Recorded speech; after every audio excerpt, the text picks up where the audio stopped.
શ્રી ભેટડિયા ભાન તીર્થધામ ખાતે યોજાયો નિઃશુલ્ક નેત્રયજ્ઞ. કેડી હોસ્પિટલ અમદાવાદના સહયોગથી યોજાયો નિઃશુલ્ક નેત્રયજ્ઞ.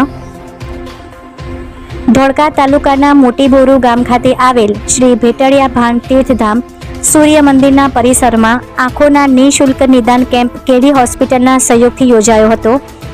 સ્વર્ગવાસી શ્રી જયદેવભાઈ કાંતિલાલ નાયક મહેસાણાના તેમજ અમદાવાદ સ્મરણાર્થે યોજાયો નેત્રયજ્ઞ. શ્રી ભેટડિયા ભાણ તીર્થધામ ખાતે યોજાયેલ નેત્રયજ્ઞમાં શ્રી અનિલભાઈ નાયક સેક્રેટરી AMA દિલ્હી, શ્રી મયંકભાઈ નાયક સાંસદ રાજ્યસભા તેમજ ગુજરાત પ્રદેશ બક્ષીપંચ મોરચાના પ્રમુખ જીતુભાઈ નાયક તથા શ્રી ભેટડિયા ભાણ તીર્થધામ સૂર્ય મંદિરના પ્રણેતા શ્રી ભાવિનભાઈ રાવલના